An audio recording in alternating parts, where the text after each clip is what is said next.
je ne vais pas donner de nom, mais non, mais il est vilipendé par une énorme partie de la presse française. Mais qui? Il y a toute une partie de la presse française qui ne, vous le savez très bien, qui ne veut pas du retour de Karim Benzema. Parce que je le sais, parce que je lis, parce que j'entends, et parce que je vois. Mais Pascal, faites pas comme si vous étiez dans une caverne, évidemment. Non, mais ce n'est pas de la presse. La presse qui reflète sans doute l'opinion des gens. Mais pas de la presse française. Moi, j'ai pas vu de cabale contre... Vous avez vu des campagnes sportives pour que Benzema revienne en équipe de France? Non, personne.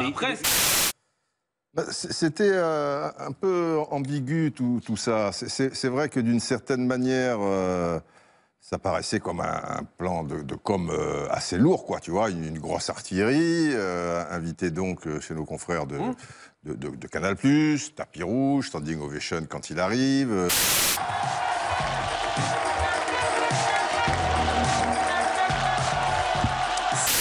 Les questions vont être quand même toujours dans un sens, tranquille, bon, il est plutôt à l'aise, tout ça. Après arrive le documentaire, le cas... Benzema voilà, jeu de mots. Benzema, et même si dans le documentaire en soi, ils occultent pas le tweet de Booba, certaines choses et tout. Alors, il a le droit de liker, non? C'est marrant, il a le droit de rigoler aussi. C'est-à-dire qu'en plus, il devrait être content de ne pas être sélectionné en équipe de France. Donc il doit fermer sa gueule. C'est ça que ça veut dire. Donc il n'a pas le droit de liker. Et la liberté d'expression, alors, elle est où? On peut plus liker comme on veut? On a mis quelque chose en place, on a donné la parole à Karim Benzema. Moi, Karim Benzema, je ne l'avais jamais rencontré. Je l'ai plutôt souvent égratigné, notamment en équipe de France où ses prestations étaient pour le moins médiocres, puisqu'il est resté 1400 minutes sans marquer. Il n'est pas content, il a eu des petits tracas. Aujourd'hui, ils n'existent plus, ces trucs-là. Il a fait quelque chose de pas bien avec Valbuena, dont la gravité reste encore à définir, et qui mériterait peut-être d'être essayé au cours de 2 matchs amicaux qui restent d'ici la Coupe du Monde. Tu te sens mieux en plus. Tu t'excuses, voilà, et puis passe ce qui se passe. Mais quand t'as rien fait, quand t'es venu pour aider quelqu'un, et qu'après tout ça se met carrément, la vague tombe sur toi, là non, j'ai aucune excuse à faire. Vraiment. Aucune. S'il n'y a pas ça, rappelez-vous quand Quelle erreur il a faite selon vous? Cette histoire de Valbuena, il est quand même impliqué dans l'histoire. Qu'on le veuille ou non, il est impliqué. C'est à ce moment-là qu'il doit dire j'en veux pas parce qu'il s'est passé quelque chose, c'est vrai, là, j'ai merdé sur ce coup-là. C'est là, moi, que j'ai envie d'entendre ça. Et surtout que, rappelez-vous, Pierre Ménès l'a répété, quand il n'était pas bon, quand il ne marquait pas, Deschamps l'a soutenu. Deschamps l'a toujours soutenu. Est-ce que quelqu'un s'est posé la question de la pression délirante qu'on est en train de mettre à Didier Deschamps? Complètement. L'émission de foot la plus regardée en France, en prime, en access prime time, qui fait venir Karim Benzema. C'est aussi ça.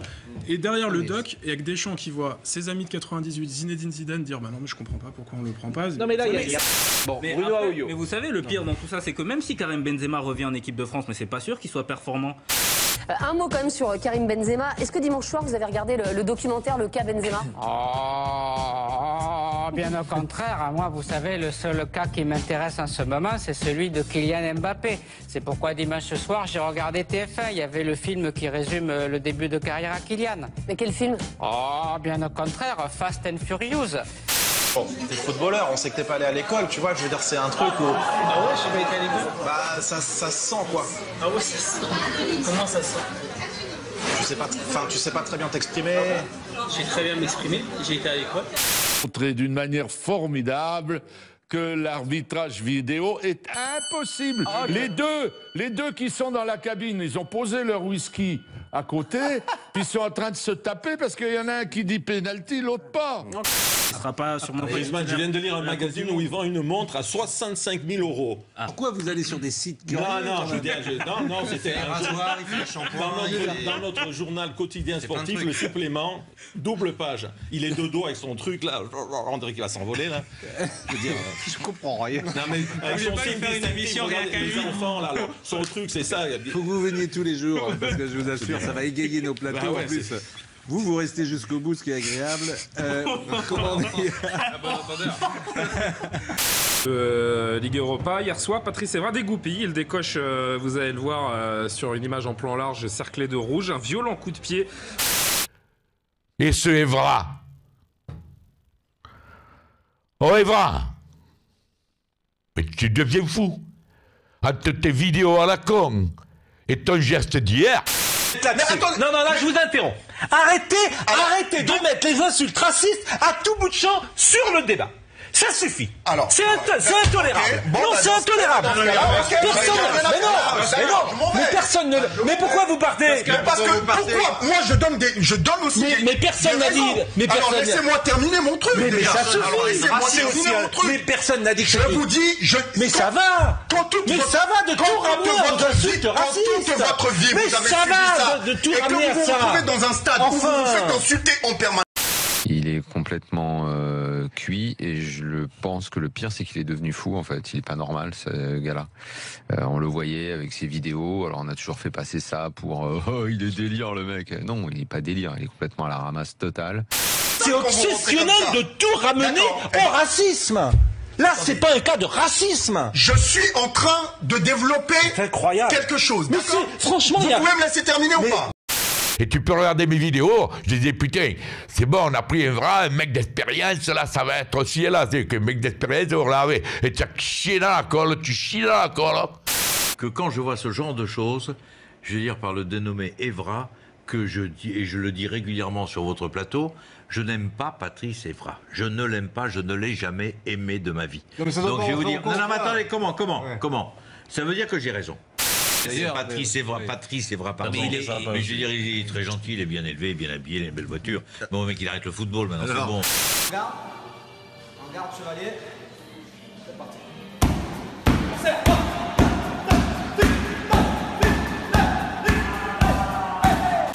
Et oui, voilà, toi, tu allais me faire un ski là. Dis, je sais pas ce qu'on a dit, il me le dit là où je ne peux plus. Un kick pour.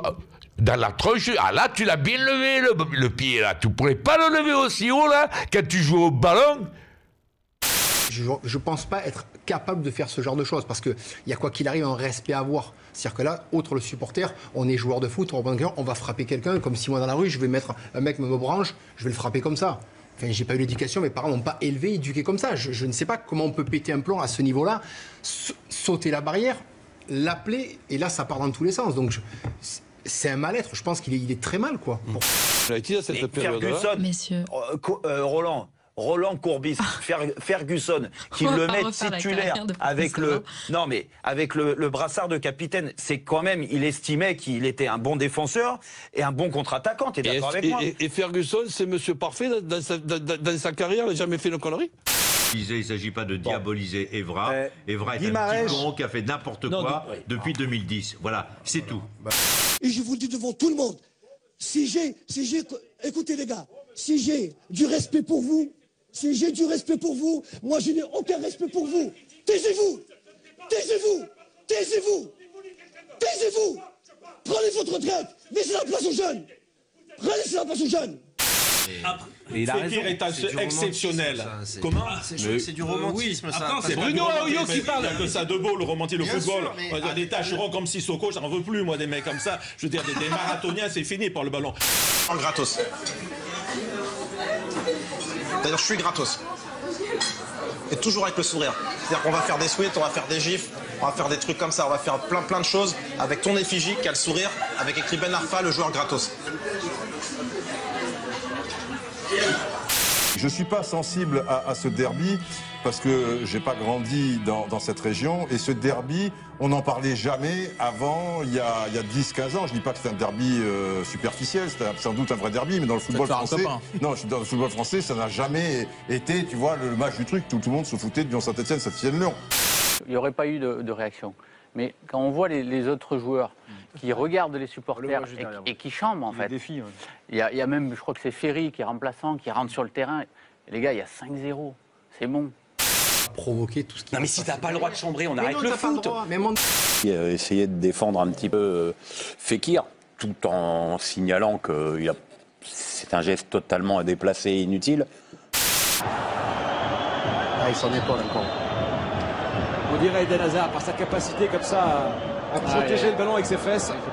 Non, là, on va être sérieux. Quand Fekir fait l'amour avec le ballon, Thauvin est derrière le buisson. Marseille. Belle semaine pour Bertrand Traoré, endeuillé, vous le savez, cette semaine, et qui est déjà marqué contre Everton en Europa League. C'est que leurs 3 campagnes, elles ont été galvaudés par cette histoire de fumigène et d'un coup ça C'était a leur arrêté force sur les 3 dernières 7 années. minutes. Quand ils se sont remis dans le bain, ils ont pris un but d'entrée. À un moment, elle se pète parce qu'il attend 4-5 minutes ou 7 minutes. Ça, c'est très intéressant ce que Et vous dites. ça- Les supporters ont tué Saint-Etienne hier Sur ce match. Et pour en revenir sur l'incident, il va quand même falloir m'expliquer comment dans ce stade on rentre avec des kilos de fumigène comme ça et comment on envahit aussi facilement la pelouse aussi.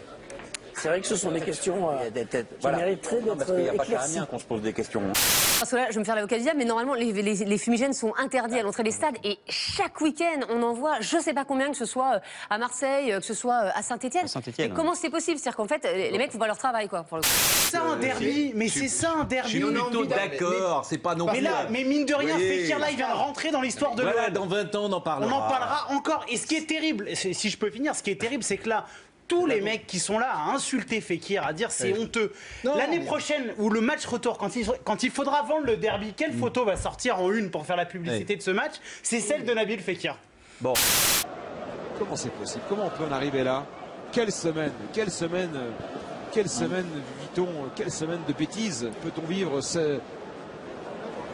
Évidemment, nous, les passionnés de foot, on viendra au stade, on adore le foot, Eric, mais c'est à vous dégoûter du foot, ce qui s'est passé cette semaine en France entre Guimarães, Marseille et ce soir Saint-Etienne-Lyon.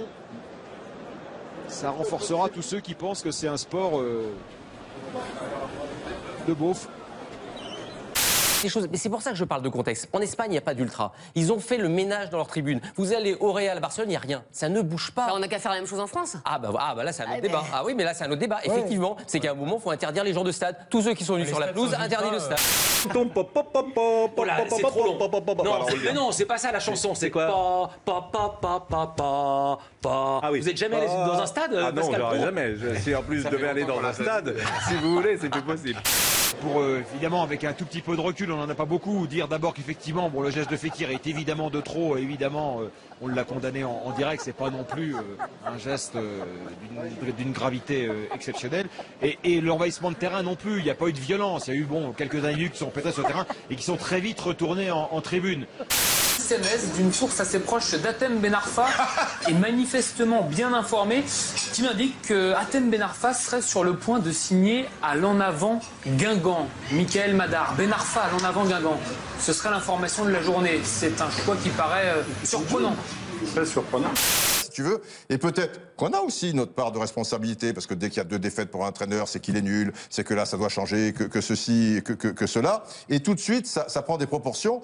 On est un pays qui, au niveau médiatique, par rapport aux grands pays de football que sont l'Italie, l'Espagne, l'Angleterre, où il y a toujours eu des débats comme ça, mais les gosses sont nés avec des débats comme ça, si tu veux. Et nous, ça existe depuis 10 ans, grosso modo. Et peut-être que le spectateur, le supporter, il n'est pas prêt à ça, il n'est pas prêt à comprendre qu'il peut y avoir des saisons qui sont moyennes, qu'on est déçu, que ceci, que cela.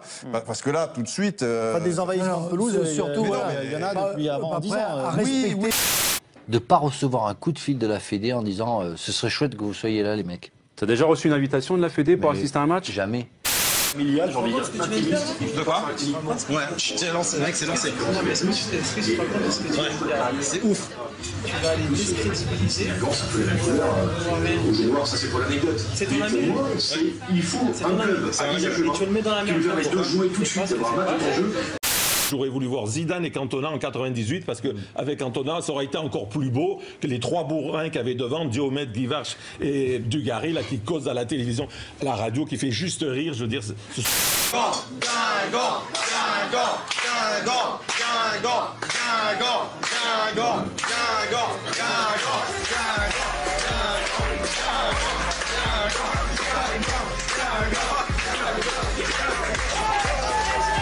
Non mais on comprend rien. Non, mais on comprend rien.